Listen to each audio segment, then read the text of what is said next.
ಈ ಧರ್ಮಸ್ಥಳ ಕೇಸ್ನಲ್ಲಿ ಬಹುದೊಡ್ಡದಾಗಿ ಆರಂಭದಲ್ಲಿ ಆರ್ಭಟಿಸಿದ್ದು ಅಂತಂದ್ರೆ ಅದು ಸುಜಾತ ಭಟ್ ಅವರು.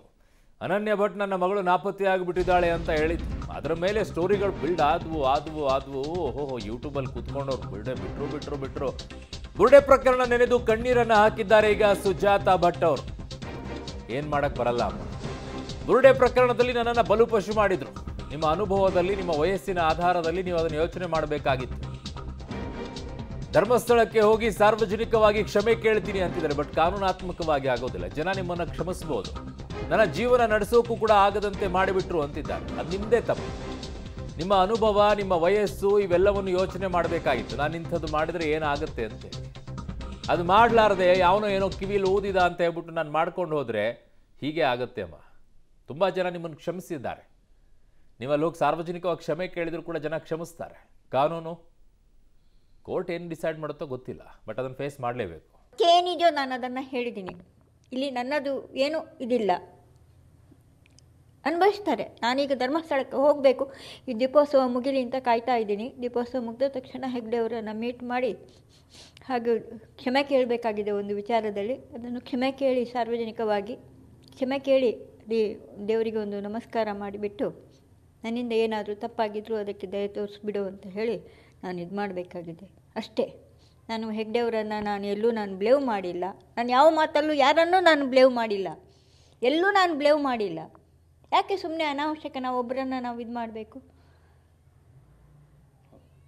ಇವರ ಇದಕ್ಕೋಸ್ಕರ, ಇವರದು ಒಂದು ಕೇಸಿಗೋಸ್ಕರ, ಇವರ ಆ ಒಂದು ಸೌಜನ್ಯನ ಇದಕ್ಕೋಸ್ಕರ ಇಂಥದ್ದನ್ನೆಲ್ಲ ತಂದು ಇದನ್ನೆಲ್ಲ ಮಾಡುವಂಥದ್ದು ಏನಿದೆ? ಇವರು ಈ ರೀತಿ ಮಾಡಿಕೊಂಡು, ನಾನು ಹೇಳೋದು ಈಗ SIT ಮಾಡಿದಾರಂದರೆ ಗೌರ್ಮೆಂಟಿಗೂ ಒಂದು ಭಾರನೇ ಅಲ್ವಾ? ಇಷ್ಟೆಲ್ಲ ಖರ್ಚು ಮಾಡಬೇಕಾಗಿದ್ರೆ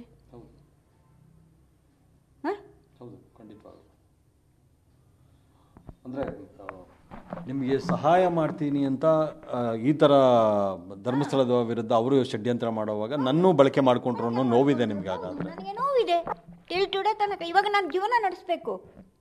ಯಾರು ಕೊಡ್ತಾರೆ ನನಗೆ ದುಡ್ಡು? ಏನೋ ಜೀವನ ನಡೆಸೋಕ್ಕೆ ಒಂದು ಪಾರ್ಕ್ ಹತ್ರ ಹೋಗಿ ಏನೋ ಜೀವನ ಏನಿದೆಯೋ ನಾನು ಅದನ್ನು ಹೇಳಿದ್ದೀನಿ.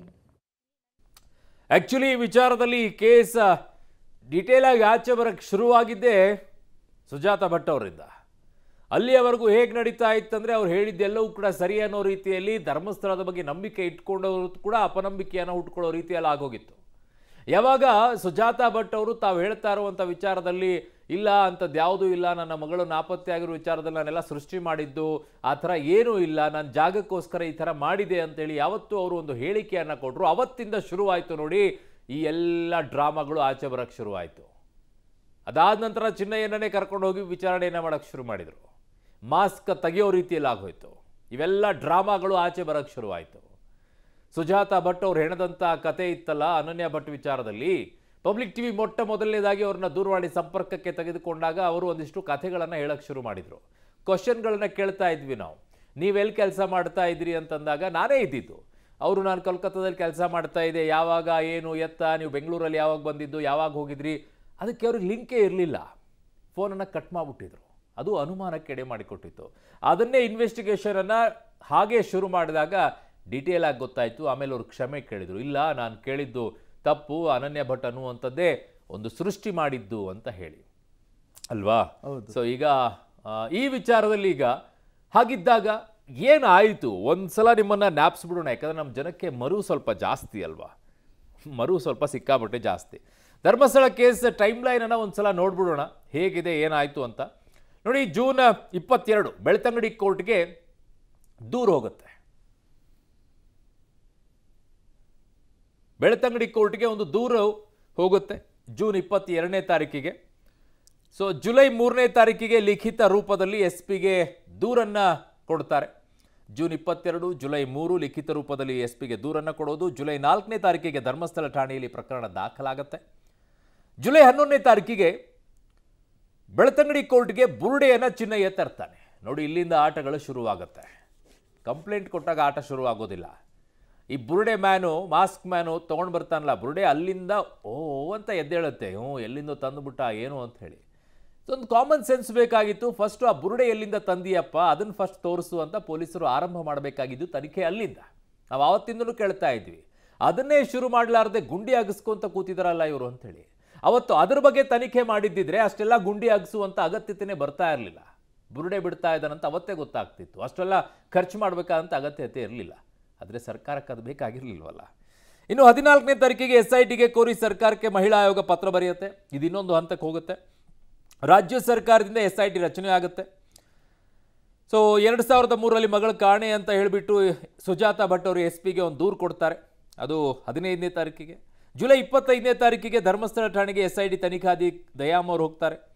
26ನೇ ತಾರೀಕಿಗೆ ಜುಲೈ ಚಿನ್ನಯ್ಯ ವಿಚಾರಣೆ ನಡೆಸಿ ಹೇಳಿಕೆಗಳನ್ನು ದಾಖಲೆ ಮಾಡ್ತಾರೆ. ಅವನು ಬಿಟ್ಟ ಅಲ್ಲಿ ಒಂದಿಷ್ಟು ಬುರುಡೆಗಳನ್ನು. ಜುಲೈ 28ನೇ ತಾರೀಕಿಗೆ ನೇತ್ರಾವತಿ ತಡದಲ್ಲಿ ಚಿನ್ನಯ್ಯನನ್ನು ಕರೆದೊಯ್ದು ಸ್ಥಳ ಮಹಜರನ್ನು ಮಾಡ್ತಾರೆ. ಜುಲೈ 29ನೇ ತಾರೀಕಿಗೆ ಶವ ಹೂತಿಟ್ಟ ಸ್ಥಳದಲ್ಲಿ ಉತ್ಖನನ ಮಾಡಕ್ಕೆ ಶುರು ಮಾಡ್ತಾರೆ, ಹುಡುಕಕ್ಕೆ ಶುರು ಮಾಡ್ತಾರೆ. ಆಗಸ್ಟ್ 1ನೇ ತಾರೀಕಿಗೆ ಪಾಯಿಂಟ್ 6ರಲ್ಲಿ ಒಂದು ಮೂಳೆಗಳು ಸಿಗುತ್ತೆ. ಅದು ಪುರುಷನದ್ದಾಗಿರುತ್ತೆ. ಆಗಸ್ಟ್ 2ನೇ ತಾರೀಕಿಗೆ ಪಾಯಿಂಟ್ 1ರಿಂದ 10ಗಳಲ್ಲಿ ಯಾವ ಶವದ ಕುರುಹುಗಳು ಸಿಗೋದಿಲ್ಲ. ಆರಂಭದಲ್ಲೇ ಯಾವುದೂ ಸಿಗೋದಿಲ್ಲ. ಅಲ್ಲಿ ತೆಗೆದು ಇಲ್ಲಿ ತೆಗೆದು ಎಲ್ಲ ಕಥೆ ಕಟ್ತಾನೆ. ಆಗಸ್ಟ್ 2ನೇ ತಾರೀಕಿಗೆ 15 ವರ್ಷದ ಹಿಂದೆ ಬಾಲಕಿಯ ಶವ ನೋಡಿದ್ದಾಗಿ ಜಯಂತ್ ಒಂದು ದೂರನ್ನು ಕೊಡ್ತಾನೆ. ಅದೇ ಇಲ್ಲಿ ಕಾಣಿಸ್ತಾ ಇದೆ ನೋಡಿ, ಬೆಂಗಳೂರಿನಲ್ಲಿರೋವನು ಚಿನ್ನಯ್ಯಂಗೆ ಆಶ್ರಯ ಕೊಟ್ಟು ದೆಹಲಿಗೆಲ್ಲ ಕರ್ಕೊಂಡು ಓಡಿದಂಥ ಈ ವ್ಯಕ್ತಿ. ಆಗಸ್ಟ್ 9ನೇ ತಾರೀಕಿಗೆ ರತ್ನಗಿರಿಯ ಬಾಹುಬಲಿ ಬೆಟ್ಟದ ಪಾಯಿಂಟ್ 16ರಲ್ಲಿ ಶೋಧವನ್ನು ಮಾಡಕ್ಕೆ ಹೇಳ್ತಾರೆ. ಆಗಸ್ಟ್ 12ನೇ ತಾರೀಕಿಗೆ ಪಾಯಿಂಟ್ 13ರಲ್ಲಿ ಸ್ಥಳ ಪರಿಶೋಧನೆಗೆ GPR ಬಳಕೆಯನ್ನು ಮಾಡ್ತಾರೆ. ಅದನ್ನು ಅದೇ ಯೂಟ್ಯೂಬರ್ ಕುತ್ಕೊಂಡ್ಬಿಟ್ಟು ಬುರುಡೆ ಬಿಟ್ಟಿದ್ದ. ಹಿಂಗ ಮಾಡೋದು ಈ ಟೆಕ್ನಾಲಜಿ ಯುಗದಲ್ಲಿ ನೀವೇನ್ರಿ ಅದನ್ನು ಬಳಕೆ ಮಾಡಲ್ಲ ಇದನ್ನು ಬಳಕೆ ಮಾಡಲ್ಲ ಅಂತ ಈ ವ್ಯಕ್ತಿ MD ಸಮೀರ್ ಅದೆಲ್ಲ ಹೋದ್ನೋ ಏನೋ ನಾಪತ್ತಿ ಆದ್ನೋ ಗೊತ್ತಿಲ್ಲ. ಅವನು ಹೇಳ್ತಾನೆ. ಅದಕ್ಕೆ ತಕ್ಕಂಗೆ ಕುಣಿದ್ರು, GPR ತಂದರು, ಏನೂ ಸಿಗಲಿಲ್ಲ. ಬರೀ ಕತೆ ಕಟ್ಕೊಂಡೇ ಹೋದರು. ಆಮೇಲೆ ವಿಚಾರಣೆಗಳೆಲ್ಲ ಆದವು. ನನ್ನ ಸಹೋದ್ಯೋಗಿ ನರಸಿಂಹಮೂರ್ತಿ ನನ್ನ ಸಂಪರ್ಕಕ್ಕೆ ಸಿಗ್ತಾ ಇದ್ದಾರೆ ಕ್ರೈಮ್ ಬ್ಯೂರೋಯಿಂದ. ನರಸಿಂಹಮೂರ್ತಿ, ಬಿಟ್ಟಂಥ ಬುರುಡೆಯ ವಿಚಾರದಲ್ಲಿ ಈಗ ಇವರ ಬುರುಡೆಯಲ್ಲಿ ಏನಿದೆ ಅನ್ನುವಂಥದ್ದನ್ನು ವಿಚಾರಣೆ ಮಾಡಬೇಕಾಗಿತ್ತು. ಪೊಲೀಸರು ಇವರ ಬುರುಡೆಯಲ್ಲಿ ಏನಿದೆ ಅನ್ನೋದನ್ನು ವಿಚಾರಣೆ ಮಾಡಲಿಲ್ಲ. ಬರೀ FIR ಚಾರ್ಜ್ ಶೀಟು ಹಾಕ್ಕೊಂಡು ಈಗ ಕೊನೆಯ ಹಂತಕ್ಕೆ ಬಂದು ತಲುಪಿದ್ದಾರೆ ಅಂತ ಕಾಣಿಸುತ್ತೆ. ಸುಮ್ಮನೆ ತೇಪೆ ಸಾರಿಸ್ತಾ ಇದ್ದಾರಾ ಅಂತ? ಅರುಣ್ಣ, ಇಡೀ ಪ್ರಹಸನ ಶುರುವಾಗೋದು ಜೂನ್ 22ನೇ ತಾರೀಕು. ಅಂದರೆ ಅವತ್ತು 3-4 ವಕೀಲರ ಜೊತೆ ಈ ಬುರುಡೆ ಮ್ಯಾನ್ ಈತನನ್ನು ಮಾಸ್ಕ್ ಹಾಕಿ ಆತನ ಮುಖಕ್ಕೆ ಕೋರ್ಟ್ಗೆ ತಂದು ಹಾಜರುಪಡಿಸುವ ಕೆಲಸವನ್ನು ಮಾಡ್ತಾರೆ. ಅದಾದ ಬಳಿಕ ಕೋರ್ಟ್ನ ಸೂಚನೆ ಮೇರೆಗೆ ಜೂನ್ 3ನೇ ತಾರೀಕು SPಗೆ ಒಂದು ದೂರನ್ನು ಕೊಡ್ತಾರೆ. ಅದಾದ ಬಳಿಕ ಜುಲೈ 4ನೇ ತಾರೀಕು ಧರ್ಮಸ್ಥಳ ಪೊಲೀಸ್ ಠಾಣೆಯಲ್ಲಿ ಒಂದು FIR ಕೂಡ ದಾಖಲಾಗುತ್ತೆ. ಅದಾದ ಬಳಿಕ ಯಾವಾಗ ಮಹಿಳಾ ಆಯೋಗ ಒಂದು ಪತ್ರ ಬರೆಯುತ್ತೋ, ಪತ್ರದ ಆಧಾರದ ಮೇಲೆ ಜುಲೈ 19ನೇ ತಾರೀಕು ಸರ್ಕಾರ SITಯನ್ನು ರಚನೆ ಮಾಡುತ್ತೆ. ರಚನೆ ಆದಂತಹ ಬಳಿಕ ಈ ಚಿನ್ನಯ್ಯನನ್ನು ಕರೆದು ವಿಚಾರಣೆಗೆ ಒಳಪಡಿಸುವ ಕೆಲಸವನ್ನು ಮಾಡುತ್ತೆ. ಆತ ತೋರಿಸಿದಂತಹ ಜಾಗಗಳಲ್ಲಿ ಉತ್ಖನನವನ್ನು ಕೂಡ ಆರಂಭ ಮಾಡುವ ಕೆಲಸವನ್ನು ಮಾಡಲಾಗುತ್ತೆ. ಆತ ಹೇಳಿದ ಕಡೆಯಲ್ಲೆಲ್ಲ ಉತ್ಖನನವನ್ನು ಮಾಡಲಾಗುತ್ತೆ. ಆದರೆ ಯಾವುದೇ ಶವ ಹುತ್ತಿಟ್ಟಿರುವಂತಹ ಬಗ್ಗೆ ಕುರುಹುಗಳಾಗಲಿ ಆ ಸ್ಕೆಲಿಟನ್ಗಳಾಗಲಿ ಸಿಗೋದಿಲ್ಲ. ಭೂಮಿಯ ಮೇಲ್ಭಾಗದಲ್ಲಿ ಒಂದೆರಡು ಶವಗಳು ಸಿಕ್ಕಿದ್ದು ಹೊರತುಪಡಿಸಿದ್ರೆ ಇಡೀ ಧರ್ಮಸ್ಥಳದಲ್ಲಿ ಈತ ತೋರಿಸಿದಂತಹ ಜಾಗ ಏನಿತ್ತು, ಆತ ನಾನು ಈ ಹಿಂದೆ ಇಲ್ಲಿ ಕೆಲಸವನ್ನ ಮಾಡ್ತಿದ್ದೆ, ಯಾರು ಸತ್ತಿದ್ರು ಅಂಥವರ ಶವಗಳನ್ನು ಹೂಳುವ ಕೆಲಸವನ್ನ ಮಾಡ್ತಿದ್ದೆ ಅಂತೇಳಿ ಆತನೇ ಹೇಳ್ಕೊಂಡಂತಹ ಹಿನ್ನೆಲೆಯಲ್ಲಿ ಆತ ತೋರಿಸಿದಂತಹ ಜಾಗಗಳಲ್ಲಿ ಯಾವುದೇ ಕುರುಹುಗಳು ಸಿಕ್ಕಲಿಲ್ಲ. ಹೀಗಾಗಿ ಇದೀಗ SIT ಚಾರ್ಜ್ ಶೀಟನ್ನು ಹಾಕೋದಕ್ಕೆ ರೆಡಿ ಆಗಿದೆ. ಅದರಲ್ಲಿ ಮೊದಲನೇ ಆರೋಪಿ ಈ ಚಿನ್ನಯ್ಯ ಏನಿದ್ದಾನೆ, ಚಿನ್ನಯ್ಯ ಈಗಾಗಲೇ ಅರೆಸ್ಟ್ ಆಗಿದ್ದಾನೆ. ಉಳಿದವರ ವಿಚಾರಣೆ ನಡೆದಿದೆ ಅನ್ನೋ ಮಟ್ಟಿಗೆ ಇದೀಗ ಚಾರ್ಜ್ ಶೀಟನ್ನು ಹಾಕೋದಕ್ಕೆ ತಯಾರಿಯನ್ನ ಮಾಡಿಕೊಂಡಿದ್ದಾರೆ. ಇವತ್ತು ಆ ಚಾರ್ಜ್ ಶೀಟನ್ನು ಹಾಕೋದಕ್ಕೆ 4000 ಪುಟಗಳ ಚಾರ್ಜ್ ಶೀಟು. ಅದರಲ್ಲಿ ಇವರ ಷಡ್ಯಂತ್ರ ಇರ್ಬೋದು, ಪಿತೂರಿ ಇರ್ಬೋದು, ಒಳಸಂಚಿರ್ಬೋದು, ಡೆಲ್ಲಿಗೆ ಹೋಗಿರೋದಿರ್ಬೋದು, ಹೀಗೆ ಎಲ್ಲ ಆಯಾಮಗಳಲ್ಲೂ ಕೂಡ ಒಂದಷ್ಟು ಚಾರ್ಜ್ ಶೀಟನ್ನು ರೆಡಿ ಮಾಡಿ ಹಾಕೋದಕ್ಕೆ ಇದೀಗ SIT ತಯಾರಿಯನ್ನು ಮಾಡಿಕೊಂಡಿದೆ.